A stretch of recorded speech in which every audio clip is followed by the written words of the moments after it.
Hey everybody, welcome to day 201 of Reseller Reflections, a day in the life of a full-time reseller supporting her family. It is Thursday, December 26th, 2024, and we did not hit our sales goal today, but we are so close to our yearly goal, and today was a pretty decent day, all in all. I'm happy with it. A couple more days like this, and we'll be there. I know we're eking in like real close to the end of the year, but that's okay. Going to make it happen. All right. Just as I've been saying all along, it's going to happen. Um, so I am a reset to zero, which was super challenging today for some reason. Well, I'll tell you about that in a little bit, but kind of had to push myself to just put the extra couple minutes in and reset to zero.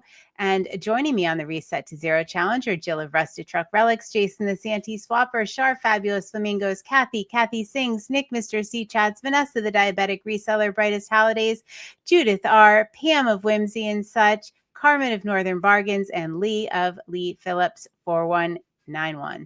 Did I say Becky Consigns? Becky, I'm sorry if I forgot you. Becky Consigns. All right. So if you are continuing this in the new year, I need to hear from you. I know some of you may have fallen off. Some of you have been doing it religiously, but I'm going to start a new ticker at the bottom starting in 2025. So message me. Let me know you are still resetting to zero and you are accountable. I want the people in here that are accountable, that I know 100% they are doing it, because that pushes me on the days that I don't feel like it. And I'm sure it pushes you as well.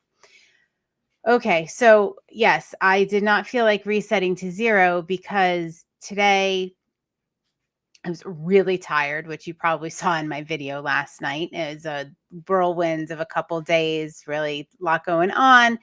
And I was really tired. I slept in a little bit this morning and I knew I needed to sleep in.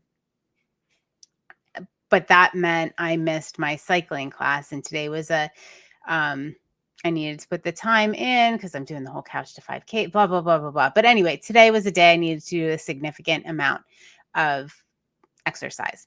And, you know, that saying, like, we're always, we do what we're, gosh, I don't even know the saying, but anyway, like you're in a routine because that's the way you do things and that's just the way it is. And you get something stuck in your head that is just so, you don't even know it's stuck there, right? So for me, I'm a person that if I exercise first thing in the morning and then I shower and then, I start my day. And that's the way I like it.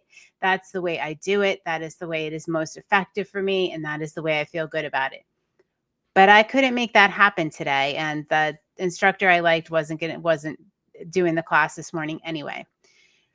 But in my head, I'm like, well, if I don't do it in the morning, I can't, all right, day shot. All right, I'm not going to do it.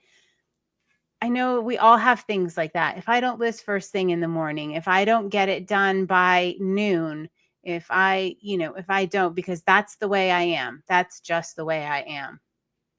That's just the way I am. Gosh, you know what? That is such a limiting thought. This is even what I'm talking about tonight.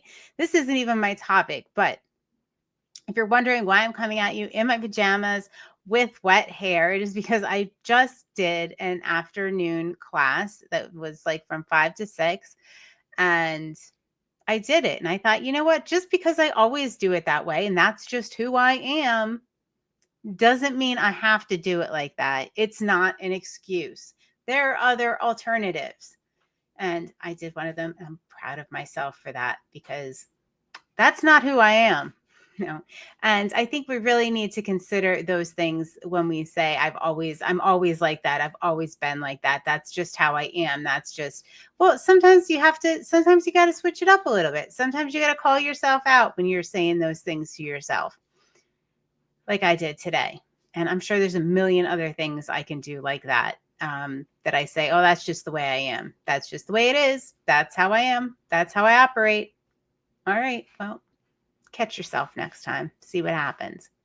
Come up with an alternative. Think outside the box. All right. So I was listening. on the way to this, on the way to the gym, I was listening to the Mel Robbins podcast, and it is how to make next year the best year. Ask yourself these 7 questions. And I talked about last year, she did this. She made this workbook, Make 2024 your best year. And I did it along with a couple other people. Well, she said 1 million people did it and responded to her podcast. But in our group, a handful of people did it.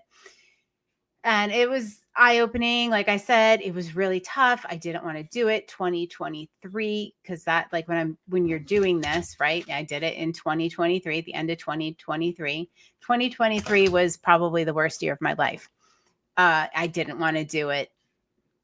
I just, but I did it. I'm really glad I did it. And I was really glad I did it because I can look back now and I can see where I was and what my goals were. And when you put it down, I don't know, something happens because I noticed that I worked on each one of those things religiously all year. So I'm listening to the beginning of this podcast and that's what I got out of it. And I was like, I'm doing the 12-week year this year. I don't know if I'm really going to, do the whole, booklet thing again. But I'm listening to the podcast where she's talking about, doing it every year. And I thought, well, I'm doing 12. I don't know if this really applies. I'm going to put my effort into the 12-week year.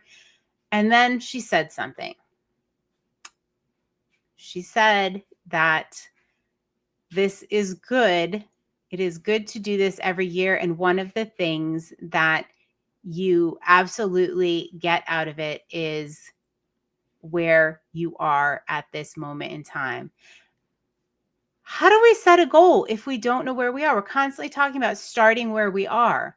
And doing something like this really puts in perspective where you are in this moment. It doesn't let you set these crazy goals. It gives you realistic, picture of where you are and what you can do.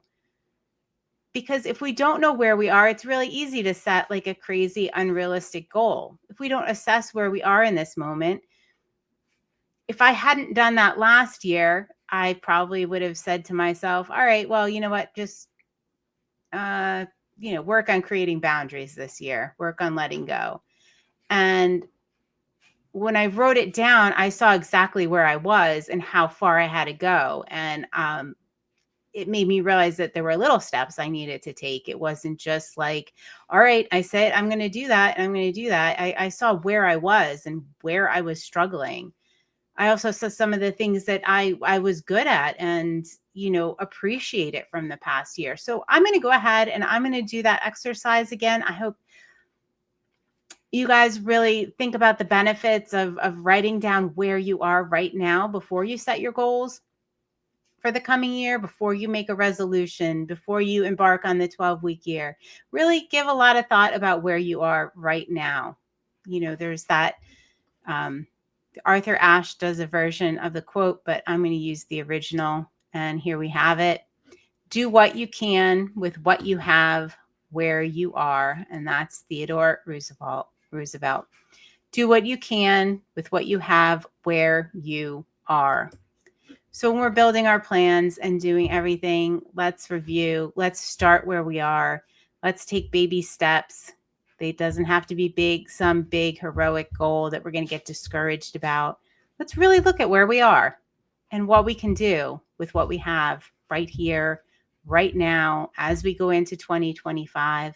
I do recommend that you watch or listen to her podcast about 2025, how to make the next year the best year. She gives some pretty cool guidelines, questions she asks in the booklet. You don't need the booklet.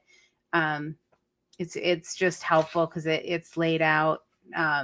You look back at your photos from the previous year and the highlights, and you notice any like themes of what makes you happy or, what's causing friction in your life. You can really see where you are.